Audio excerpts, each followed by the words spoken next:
60% chance of it being 50-50.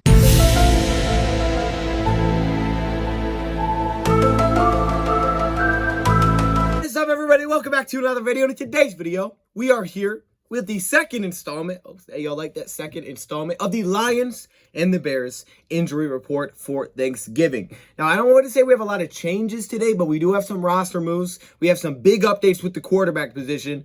Plus, man, the Matt Nagy stuff, it's pretty wild right now what's going on there. Plus, I got some notes from Dan Campbell as well. So let's get it started. The city's been down, and it found a way to get up. And when you knock us down, we're going to get up. And on the way up, we're going to bite a kneecap off, all right? And we're going to stand up, and then it's going to take 2 more shots to knock us down. We're going to take another hunk out of you. Before long, we're going to be the last one standing. Welcome, everybody, to our video. Glad you guys are here, and it's good to be back. It's weird. This week just feels so messed up. It doesn't feel like a Tuesday. It's just thrown me off completely. But it's okay. I'm excited to be here with another injury report. Now, since it's such a short week, both teams are really emphasizing rest. Dan Campbell said that's the most important thing, is rest this week. And the Bears called it a second walkthrough day. So, yeah, probably not a lot of practice going on this week, really, for either side until maybe Wednesday, but then it's Wednesday today before the game, so can you really go out there and have like a full-on practice? Probably not. It might just be a full-on walkthrough week. And it's also, like Andy Dalton said, it's more of a mental week for these players. So this should be interesting. And by the way, I may have just given away something. No, I gave it away in the title. What am I talking about? I gave it away in the title. Y'all saw the spoilers in the title. I can't make the title without spoilers. That's one thing I've wondered, though. How could I make it without spoilers? Be like, is Andy Dalton playing? I don't know. Like, nah, I can't do that. It's in the title. That's why you're here. That's why. How y'all doing? Hey, let's dive into this injury report. We got some updates as we go through it from both sides in terms of roster moves and also with just some coaches' notes. Like I said, the Matt Nagy stuff is getting pretty wild. Like, there was literally a chant going on when he was watching his son's high school football game.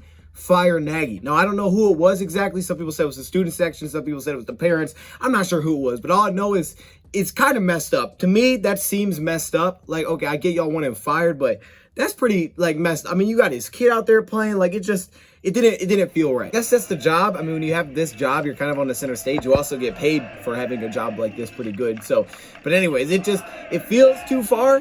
It feels too far, but I mean, I guess it is what it is. I know Matt Nagy wants to get a win, especially with what's going on right now. There was a report put out there that I guess his days were numbered in Chicago. He said he hasn't, heard anything from basically the front office. They have regular conversations. There has been no talk to him about that being the case. So he kind of denied that that's actually the case, that he's got a, numbered amount of days. But with what's going on right now and kind of just the heat of social media, I could see how a report like that could be thrown out there and it not even be true, but a lot of people kind of believe it. And the players were asked about the locker room. Allen Robinson was asked about the podcasting, and he's like, look, I was only doing that podcast. We were doing that for NBA talk. But the players, they're still playing tight games. It's not like we're going out there getting blown out. But maybe this is a game. This is that opportunity where they're a little bit vulnerable. And the Lions can't beat them at home, take care of business, just smack them like this. What kind of smacking motion is this? And that might be it for me. I don't know though. Hey, Jason Garrett just got fired today.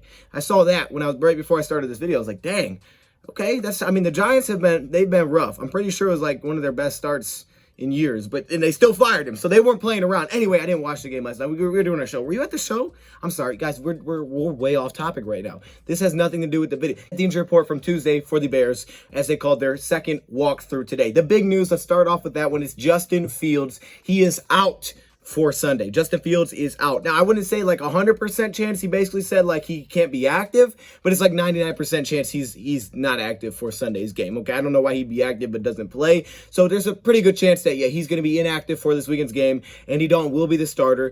Matt Nagy did say Fields is still number 1 on the depth chart, but right now dealing with the rib injury that took place in their last game against the Ravens right out of the second half. Andy Dalton will start this weekend. Now, Andy Dalton's only played a little bit this season, so you have to go back to week 2, which was his last start. Statistically on the season, it hasn't been great. Find a little bit of rhythm, it seemed, in that second half against the Baltimore Ravens with Andy Dalton. Like, the dude's a vet, he could still play, but you just got to expect some schematic differences here. Like Dan Campbell said, maybe less of those, read runs and maybe more of the play action from under center, more under center play. It's a little bit different schematically and have to do things. Plus, it's a short week, but you saw that as soon as Andy Dalton came in, that's how the offense changed a little bit. Remember, this was a topic of discussion when we first played. I'm like, who would you rather play in this game? And I think a lot of us said Justin Fields. Well, Fields he's very athletic and he can do some of those, run read things that Andy Dalton doesn't necessarily bring to the table. At the same time, Dalton is a vet. He looks at himself as a starter. So it's just a different challenge that we're going to get. At the very least, I would say the good thing here is that he can't scramble around and do some of those things that Justin Fields can off schedule. So hopefully our pass rush can get after it. That'd be great if we could get after the quarterback a little bit in this game. They've given up 36 sacks this season, which is the most in football. That's a lot of sacks to give up at this point. But I think only Andy Dalton has been sacked 5 times. So he does a pretty good job of getting rid of it, it seems. But now let's continue down. So Justin Fields is out. Andy Dalton will start on Thursday in the Thanksgiving game. Akeem Hicks. Now, we really didn't get an update here aside from the fact that it's still no participation. I didn't see him meet with the media today. However, they did make a couple of roster moves, and one of those roster moves were signing a defensive tackle from the practice squad, a guy that's shown up in a few games so far this season with the Chicago Bears, more of a vet. He was drafted back in the second round in 2013. He's been signed to the active roster from the practice squad as a defensive tackle. That kind of gives you a hint that maybe Akeem Hicks isn't going to be able to go on Thursday. At least it's precautionary in case he can't go, but it sounds like he may not be able to play this weekend. Marcus Hunt has been moved up, and he's played in 3 games, I believe, so far this season. He has 4 total tackles on this season, so probably just some depth there, but it may give you a little bit of an insight on where Akeem Hicks is at currently right now. Continuing with a couple of roster moves, Duke Shelley, the cornerback, has been placed on injury reserve. Now, the Lions unfortunately had to put a guy on IR today as well, but Duke Shelley hits injury reserve, so that spot opens up for Marcus Hunt. And they also signed kicker Brian Johnson to their practice squad to fill out a practice squad spot, which was opened up by Marcus Hunt. So those are the roster moves that the Bears have made today. But as you can see, when you roll through this injury report, there has been absolutely no changes. Unless I'm missing something, there's really been no changes aside from the fact that Duke Shelley is no longer in here because he is now on injury reserve. The list is a little bit smaller in that case. Allen Robinson, he met with the media today, which is, like we say, it's always a good sign, but he hasn't participated technically these last 2 days. Now, he's a vet. He's a guy that's been here. You don't feel like he needs to practice a ton. However, for Allen Robinson, when he was asked if it meant that he was going to be able to go because he's meeting with the media, he wasn't completely sure. And I'm getting better since the injury took place against Pittsburgh, which I guess was on a slot fade, he said, that he got pushed. So he said he's feeling better since that injury, but he couldn't guarantee he's going to play this weekend. But usually when you meet with the media, it's a good sign, but still not listed with no participation. I'm not going to count him out. It just seems like it's kind of 50-50, but I would slide towards him playing, knowing that he met with the media, because that usually is what happens. Damian Williams, the running back, continues with no participation today, so it looks like he may be out. Eddie Jackson, one of their top safeties, hamstring injury, limited participation once again. Deshaun Gibson, if you scroll down to the bottom, another one of their safeties, he is full participation once again. He had their one interception last week. I mean, statistically, he played a pretty good game, it looked like. I do remember correctly, I don't think Gibson played against us the first time that we faced the Chicago Bears, another vet safety there. Darnell Mooney, foot injury, limited participation once again today. And yeah, just watching back the All-22 a little bit, some of the first half, you can just see, and this was actually the second half, you can just see how explosive Darnell Mooney was. By the way, he went for 125 receiving yards last time we played them. 125, all right? So if you want to know what he can bring to the table, yeah, he can definitely cause us some issues, especially with that speed that he has. Mario Edwards Jr., defensive end here. He'll be important because, again, with a guy like Akeem Hicks, who's possibly out this week. Deshaun Gibson, as I hit on, and Marquise Goodwin, another receiver that has some speed, can make some big plays. When you look at the outside linebacker position with Khalil Mack out, we've seen Travis Gibson. He stepped into a bigger role, and I thought he played real well. From what I've seen so far, I thought he played real well last week against the Ravens. His ability to get some pressure. Have Marsh out there as well, and of course Robert Quinn. So they still got pass rushers. You pair that with the inside linebackers of Roquan Smith in there. They seem to get a lot of their pressure from the edge right now, and especially if there's no Akeem Hicks, look out for that in this one. But no Khalil Mack, we know that's a big loss. But I think Gibson has played pretty well. He looked pretty darn good against the Ravens, especially at setting the edge when you have a mobile quarterback. So it'll be an interesting dynamic this weekend. The Matt Nagy situation. So this is a big week. Every game for him seems like it's a very, very big game. And we know once this stuff starts stirring, the reporters will continue to hit you with it and hit you with it and hit you with it just over and over and over. And I can see how that get frustrating. I have major changes on the participation report, but there's still some good news within that. And there's also some bad news today. Okay, let's start with the bad news. First off, injury. First off, roster move. Deshaun Hand has been placed on IR. Oh my goodness. I don't know what to say. It's terrible. He's going back on IR, groin injury. So Deshaun Hand is out, and you hate, I mean, every time you see him with an injury, you hate to see it. Especially, he played a bigger role when Trey Flowers went down. We played him a little bit at defensive end. And I even saw watching the film, like, he made some plays, playing the 5-tech line across from an offensive tackle. But to see that he's injured again, oh, man, it's terrible luck. It just seems like it's awful luck right now for Deshaun Hand. So you absolutely, you just hate to see that. But now he is on IR. Really, this is the 5th time Deshaun Hand has been on IR in his 4 years. 5 times. It's going to be real tough for them to keep him around, which stinks. Because every time you see him and you're like, oh, I like this, it's like, oh, he's hurt. It's terrible. I really thought that was hopefully turning the corner this offseason, and here we are back with the injuries. And I know it's not really something that he can control. It's just terrible luck. Like, it really is. This is a game that you see him more. If there's no Trey Flowers, you see him more at defensive end specifically, and he can help us against the run there. But his ability to play a little bit wider is where the Lions have utilized him. But this is just terrible news. Also, the update for Iffy is that, really, I don't have an update here for Iffy. He's still in that 21-day period, but I know he's like pushing 2 weeks in, like 2 full weeks in now. So he's really kind of down to like basically a final week, 21-day period before he can come back, or otherwise he's out for the season. So if he's going to come back out within a week to know whether or not he's going to come back this season, and if that's not the case, then we'll know that he's out for the year and he won't come back. But I hope we do get to see him again this season. That'd be great. I'd love to see the rookie get back instead of just being one of those situations where like, oh, he shut down. Like we didn't see him nearly enough for it to be like, oh, he shut down. We haven't seen this guy in so long. It'd be awesome to know that Melifonwu could come back to see him again this season. And remember, Dan first brought up, he said that he thinks he'll be back at some point during this year. So he's returned to practice. I haven't really had any practice updates though, because he's not off of IR, so we don't really have practice updates unless they ask him about Iffy, and that's really, we didn't hear any questions about that. I see a lot of Josh again this weekend, if there is no Benson especially, because he kind of slid his way up the depth chart, but having Josh Reynolds, clearly they played him as one of the top guys. Expect to see a lot of Austin Bryant this week if there is no Trey Flowers, so expect to see a lot of those two guys, and Will Harris, playing a bigger role, which means D. Marlowe will probably play a bigger role as well. I'm going to voice over myself like one of those dubbed movies right now, so like my lips are moving, but it's actually in slow-mo, that way I can get more words in. So like, oh my goodness, that was wild. But anyways, okay, so listen, Corey Ballentine is back on the practice squad. Remember, we let him go last week after activating him off of injury reserve, and then we let him go, and then we opened up a practice squad spot, remember, with Kevin Strong most recently. So he has been placed back onto the practice squad. I don't know if Kevin Strong's going to be back, but I know Corey Ballentine is back, and remember, Motley is also gone off that list for cornerback depth. Let's take a look at the Lions side of the injury report. We got to hear from a lot of players today. I did watch them all. I didn't take notes from all the players because I think we heard from like 4 or 5. The weird thing is that we heard from both Jared Goff and from Tim Boyle. That just, it was strange. It was strange, especially when they asked Tim Boyle, like, how was Goff feeling? For some reason, it just kind of felt awkward. Okay, yeah, I mean, he'll answer it, but it's like, I don't think he wants to really answer that. So it was just kind of weird. But anyways, let's take a look at this injury report. We'll get to that in a second. Let's start off with Michael Brockers, because this is a new addition, and I have it in red, so it looks worse than maybe it is. It's limited participation with a knee injury.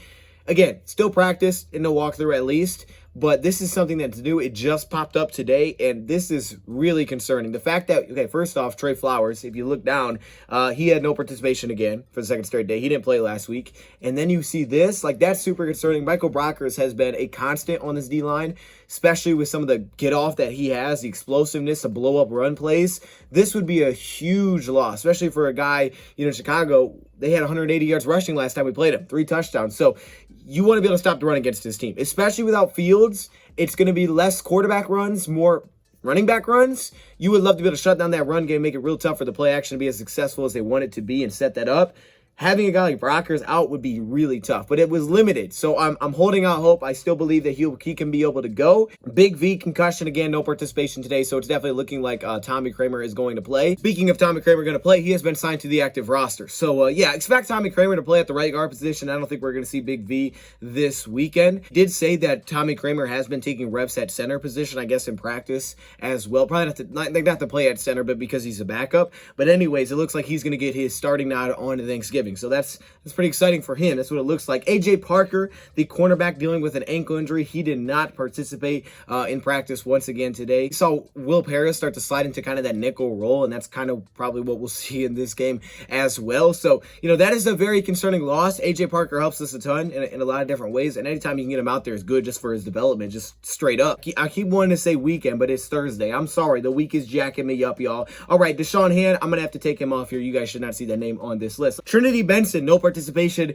once again here. Now, I say once again is because we saw that last week, I think, or maybe it was limited. But he was limited yesterday, and that downgraded to no participation. So probably going to see Tom Kennedy if he can't go this weekend, just for depth purposes. We did get to see Kennedy a little bit on the field last week. I know there's one play where we kind of ran him around the backfield, like an end-around fake, and like none of the Bears defenders bid on it. So, yeah, he'll probably be up. It sounds like they are expecting more things out of Josh Reynolds. They said Josh Reynolds will play better this week is what Dan Campbell said. He'll look better on the field this week. The big one is Jared Goff is the quarterback position, because this quarterback position, we really don't know who's going to play. That clip that I showed at the beginning was Dan Campbell answering the Jared Goff question. I'll show this full clip, but this was Dan Campbell's answer.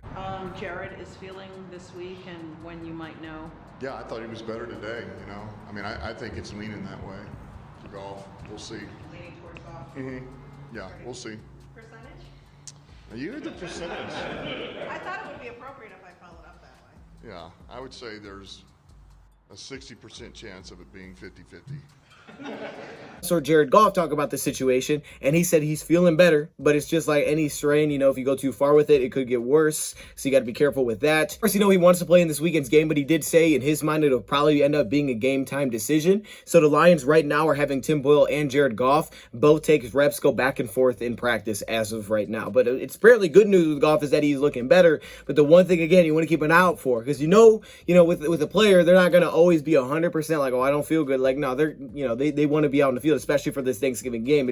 It's like, hey, I mean, it's tradition, right? This is our primetime game. Campbell's asked about it because it's really our last primetime game on this year's schedule. And he's like, so you're saying we ain't gonna get flex this year? And he had a real straight face with it. No, I don't think we're gonna get flex this year. I wouldn't mind it. Someone else had to get flex because they're playoff. Hey, I'm not gonna mind it. Like, I like playing night games, but yeah, this is our tradition. This is our game that we look forward to. And they asked Campbell about people when they say, well, the Lions should be off Thanksgiving. No, the Lions should not be off Thanksgiving. All right, now I don't know all the background of it. I know Michael Banks knows a lot more than I do, but I know it is our tradition to play on Thanksgiving. It's just like the Michigan-Ohio State game. The tradition is they play at noon. Yeah, that game could be an awesome night game, right? The Michigan-Ohio State at night, 6 versus 4, that's awesome. But that's not what it is. The tradition is noon, and it stays at noon. The tradition is Lions play on Thanksgiving. It's just got to stay that way. You can't take that from us. Like, for real? With all the calls we get, and you gonna take that from us? No, they ain't taking it from us. Don't let it happen, Dan. Don't let it happen. Anyway, sorry, I know we got a little off track there. But Tim Boyle was like, yeah, he was looking good in practice as well. It just felt kind of awkward asking him those questions. Of course, both of these guys are preparing to go.